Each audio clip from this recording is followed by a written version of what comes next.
She says, I love our country. How do you love your country and support and normalize somebody who was a convicted felon who really wants to destroy the country, in my opinion? America,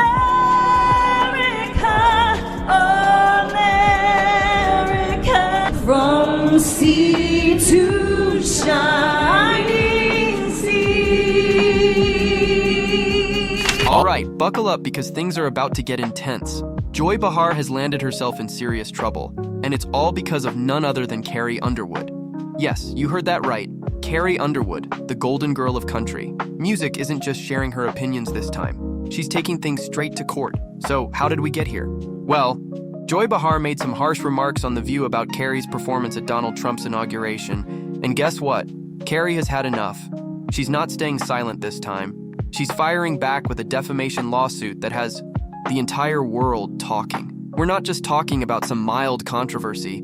This is a full-blown storm, sending shockwaves everywhere. Social media is on fire with hashtags trending and people everywhere asking the big question, could this be the end of Joy Behar on The View? Carrie Underwood will take the stage at Trump's inauguration singing America the Beautiful. She said to the Post, I love our country and I'm honored to have been asked to sing at the inauguration and to be a small part of this historic event. I am humbled to answer the call at a time when we must all come together in the spirit of unity and looking to the future. Well, that wasn't good enough for the tolerant left, of course, who is outraged over Carrie being outed as MAGA. X is blowing up with jokes about how she should sing her hit song Before He Cheats. Some are calling for her to be boycotted and canceled. As the drama unfolds, let's take a closer look at what's going on. Carrie Underwood is no stranger to criticism, but this time she's standing her ground. Her performance at the inauguration wasn't just about singing, it was an act of courage, a statement of unity in a deeply divided political climate. Some praised her, while others criticized her decision. But one thing was clear,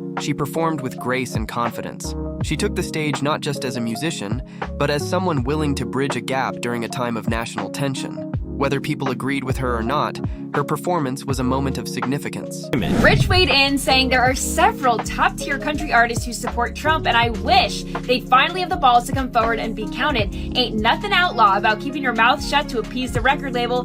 Carrie Underwood is making you look like a bunch of sissy boys. Carrie is talented, she is graceful, she is a class act, she has great legs, not that it matters, but she is everything that the tolerant left is not. Backlash was expected, but Carrie didn't flinch. Instead, she remained steadfast in her beliefs. Sometimes being a true artist means standing tall in the face of intense criticism. It's about holding your ground and staying true to your values, no matter how much heat you take. But then Joy Behar entered the picture, and oh boy, did she take things to another level. She didn't just question Carrie's performance, she outright attacked it. Joy accused Carrie of using the moment to normalize Trump's politics. She called into question Carrie's patriotism and suggested that her performance wasn't about unity at all, but rather a way to push a political agenda. Those words carried weight, and they didn't go unnoticed. Oh, beautiful for spacious skies, for amber waves of grain, for purple mountain majesties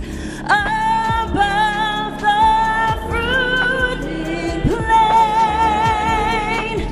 America.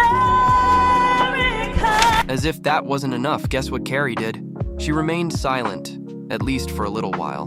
But here's the twist. Carrie wasn't just sitting idly by while Joy was out there throwing shade. She was preparing her comeback. And what? A comeback it was. A lawsuit. That's right. Carrie Underwood has officially filed a defamation lawsuit against Joy Behar and The View. And this isn't just a small legal dispute. It's a major case that's drawing attention from every corner of the media. Experts are already weighing in on what this could mean for Joy and The View moving forward. Wouldn't do it, even though I You can't would not sing?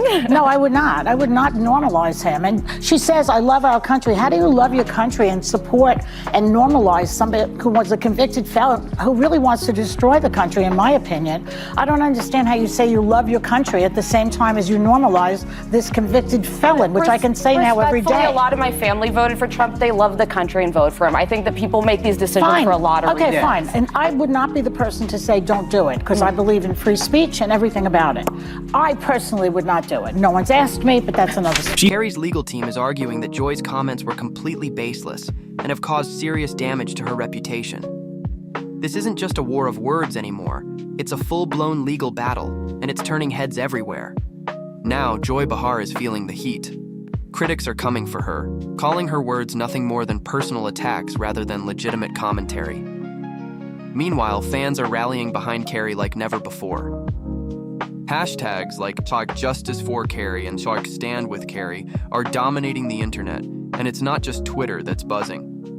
One viral tweet captured the sentiment perfectly. Joy Behar is finally getting what's coming to her. Carrie Underwood is holding her accountable, something too many have been afraid to do. Yikes. And if you think that's the end of the drama, think again. People do what they do for whatever reasons. It's like Joe and Mika. Yeah. They did what they did. They felt that's what they needed to do, and I got to stand behind them. Yeah. You know, and I stand behind her no, not or not, because if I believe I have the right to make up my mind to go perform someplace, I believe they have the same right. Of course. And so I have to, I have to support. Doesn't mean I'm particularly interested in what I won't be watching. What about Whoopi Goldberg?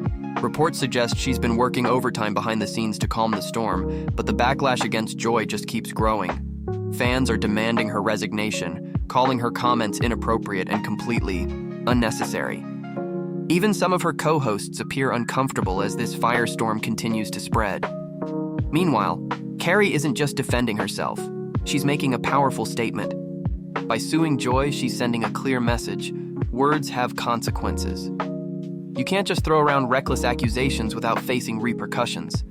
And that stance is earning her even more respect from fans and fellow celebrities alike. Some major figures in the entertainment industry are speaking out in her defense, applauding her for taking a stand against media bias and unfair commentary. She says, I love our country. How do you love your country and support and normalize somebody who was a convicted felon who really wants to destroy the country, in my opinion? America,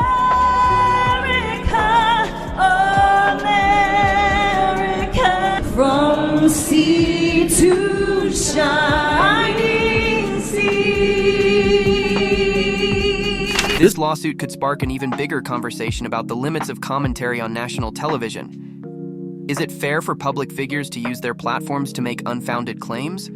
Or should there be accountability for spreading misinformation? For Joy Behar, the stakes have never been higher. Fans, critics, and even ABC executives are keeping a close eye on her every move. Will this lawsuit change the way public figures are treated by the media? Could this finally force Joy Behar to face real consequences for her words? One thing's for sure, this battle is far from over. Now, over to you. What do you think? Did Joy Behar cross the line, or is this just the price of fame? Is Carrie Underwood justified in taking legal action, or is this just a publicity stunt? Share your thoughts below, and don't forget to hit that like button and subscribe for more updates. Thanks for tuning in, and we'll catch you next time.